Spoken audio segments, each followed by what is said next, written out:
You're watching the three-time NCMPR Medallion Award-winning Studio Bergen.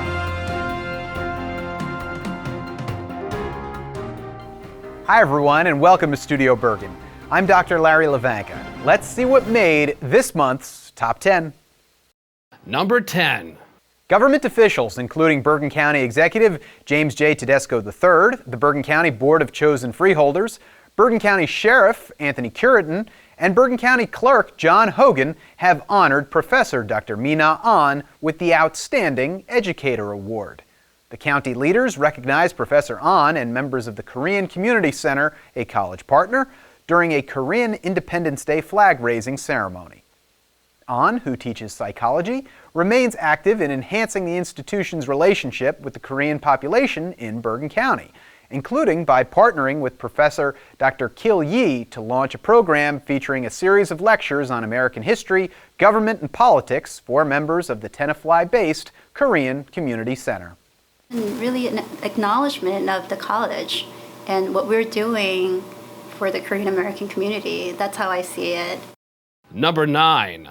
After turkey time this month, we know bells will be ringing for the holiday season. And what better way to celebrate than at the Ciccone?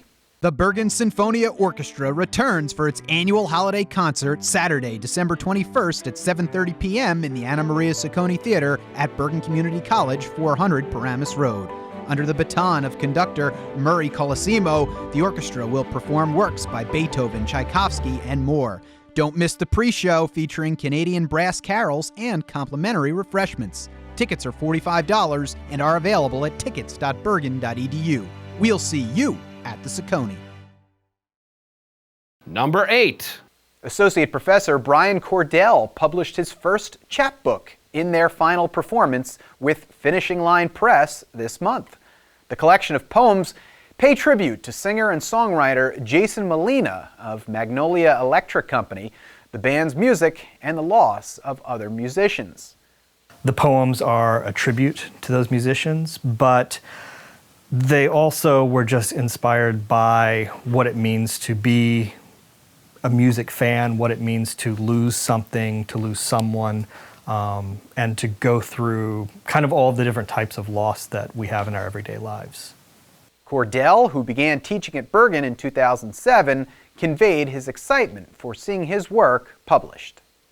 I'm very excited about it. I'm excited to see them in print, and it also just is very meaningful to me to have the work appreciated by someone else that was willing to invest their time and money and energy into producing it. Number 7. It's November, which means students can once again register for winter and spring classes. And as you know, that simple decision can make a world of difference in a student's life. Education changes everything. Transform your future at Bergen Community College, #1 in New Jersey for associate degree graduates, where a high-quality education can still be affordable. To begin your own success story, visit bergen.edu.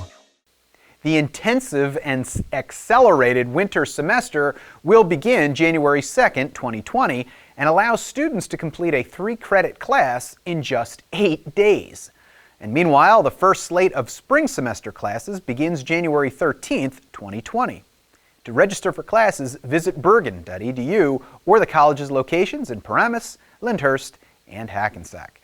Students currently enrolled at other colleges should visit bergen.edu/visiting for more information on taking winter classes. Number 6. Bergen's annual Latino Heritage Month celebration featured numerous events recognizing the contributions of Latino men and women both at the college and around the globe, including an opening music performance by Alumna and Bello, a flag parade, and keynote address by Princeton University educator Dr. Vanessa Gonzalez-Perez, who sought to deliver a positive message for students.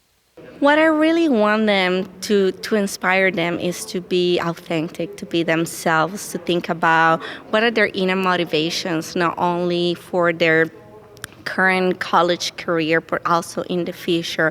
Number 5. Alumna, author, and disability advocate Maria Grazia Butita returned to campus for a book signing and discussion in October where she hoped to provide a lifeline for students struggling with anxiety, depression, and other mental health issues as part of Disability Awareness Week. I think just kind of letting students know today, like, hey, it's okay to talk about it. If I can do it, if I can talk about it, and if I'm here and I'm doing this, there's hope. So hopefully they can use that as an inspiring point. Butita said her own experience at the college, taking a speech communication class with Professor Jessica Fagnoli, helped her break out of her shell. With the professor's encouragement, Butita not only entered the college's speech competition, but won. It marked a change in her life. Once I won, I realized that maybe I did have it in me, and so I started doing small presentations. Then I transferred to the College of New Jersey, where I got my bachelor's in communications, and from there, I started doing more and more speaking. Number 4. As part of the college's strategic planning efforts to reimagine the institution and develop the next generation of leadership, Executive Vice President Dr. Brian Agnew launched the inaugural Bergen Leadership Academy this fall. The first class of Academy Fellows will now participate in a year-long program to develop leadership competencies such as the ability to manage change, build departmental teams, and cross-campus partnerships. Each month they engage in a half-day workshop to explore critical leadership topics facing the landscape of higher education and their impact on the college. Dr. Agnew said the program builds a talent pipeline at the institution. I'm really excited about the program because it brings a group of people who don't normally work together every day to start to look at the challenges facing higher education in the United States and also the challenges that are going to be facing Bergen, giving them the tools to really think more proactively and more strategically about how to solve those problems that will be facing the college in the coming years. Participants have enjoyed the program so far. I'm looking forward to enhancing my overall Bergen experience. I've been here 20 plus years, and this is my first time being able to participate in a leadership academy. So I'm hoping to learn and grow and do more within my day-to-day operations, serving our students, the faculty, and just the overall community college as a whole. I think it could really allow for a lot of growth on campus for people who play key roles in different areas, and it also will allow an opportunity for those of us participating to get to know others in different areas of the college who we might not know and might not have worked with. So it's a great opportunity. The fellows are Adam Goodell, Chris Talmo, Cinzia Diorio, Greg Fankhart, John Findura, Kim Meekins, Nishika Gupta, Stephanie Wise, Timothy Blunk, and Tyler Beebe. Number 3.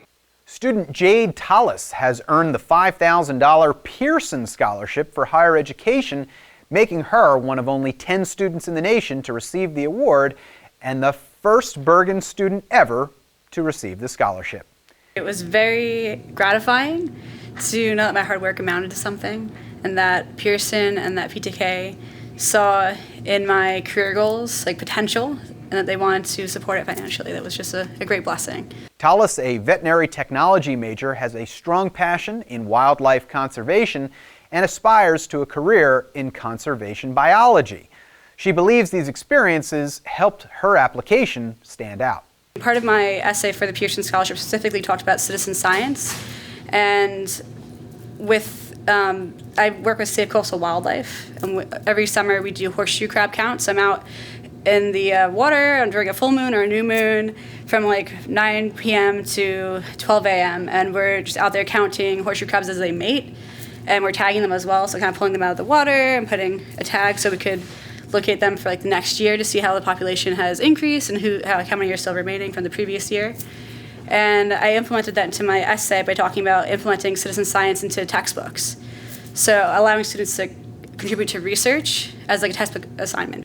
The Pearson Scholarship for Higher Education helps defray educational expenses for new Phi Theta Kappa members who are enrolled in an associate degree program and provides continued financial support to Pearson scholars when they transfer to a 4-year college bachelor's degree program. As part of the initiative, she will be partnered with a Pearson professional mentor. Number 2.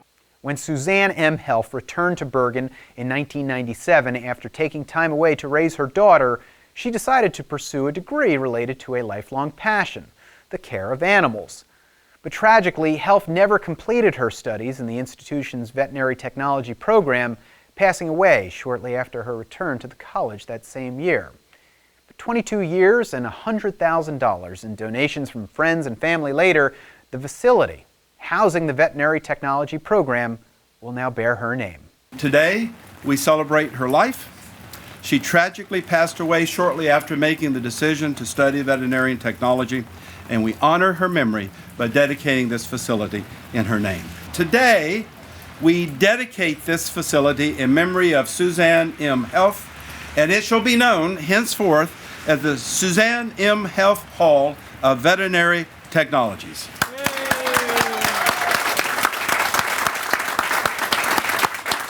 The rededication marks the completion of a fundraising effort led by retired Bergen professor Peter Helff, Suzanne's father, to secure $100,000 in donations toward the veterinary technology student scholarships through the College Foundation. 2 decades ago, Helff worked with the foundation officials to establish the naming opportunity and fundraising goal in his daughter's memory. Longtime faculty member and family friend Professor Fred Golub spoke at the event. And we all know that, who have family members, children, and we were brought up that we're not supposed to lose them first. And that's the tragedy of today. The naming of the building is an event that will live on for a life. Suzanne's brother and Bergen professor Peter Helff also spoke. I know this is a somber event, but it's also a blessed event. Somber in that it brings back things for my family that, you know, we hope maybe that we would never have had to deal with in our lives. I'm the eldest child, and, you know, theoretically, as we go down the row, it shouldn't have happened the way it did, but it did. But there were a lot of good times. Number 1. On her last day of teaching before retirement, Professor Elin Schikler met colleague and fellow professor Dr. Andy Krikun for breakfast at a local diner. They didn't plan on television cameras capturing it. What began as a breakfast among friends turned into a televised lesson on kindness from Professor Schikler, who intervened on behalf of a hearing-impaired customer facing discrimination and verbal abuse from a waiter. As it turned out, Schikler became the star of ABC's hidden camera reality television show, What Would You Do?, by lecturing the waiter on tolerance. I found him arrogant. He was very rude. The gentleman in question was kind of looking around and embarrassed, because I think really other people might have been looking also. So you could see he was embarrassed, and I knew I would have to say something, and I did. And I actually said much more than what they aired. Professor Krikun was equally taken back. I walked in thinking we're having a nice casual retirement breakfast, right? And Ellen was very upset. And then I said, what's the matter? And then she pointed out the deaf customer. And then I think I said, which they didn't show, I think I said, should we go somewhere else? Yes, I think you did. And you said, no. I said, I had full intentions of having him fired before I left. Right. Schikler, who served as professor of communication for 29 years and chair of the communication department for 8 years, said it all comes down to treating others the way you wish to be treated. It's kind of like I'm preaching over here. Be nice to people. Really, stick up for them if it's appropriate. I mean, again, sometimes it's not, but if it's appropriate, stick up for them. You might really make their day. For all I know, you might make their life. Dr. Krikun said it tied a bow on Professor Schikler's career. What a perfect send-off for Ellen on her last day at the chair of television and radio and speech and communication. To have this happen was just, it didn't seem like it was possible. I mean, what were the chances? Nothing hidden about our cameras. That's our countdown for this month. We'll see you again in December for another Top 10. For Bergen Community College, I'm Dr. Larry Hlavenka. Thanks, and take care.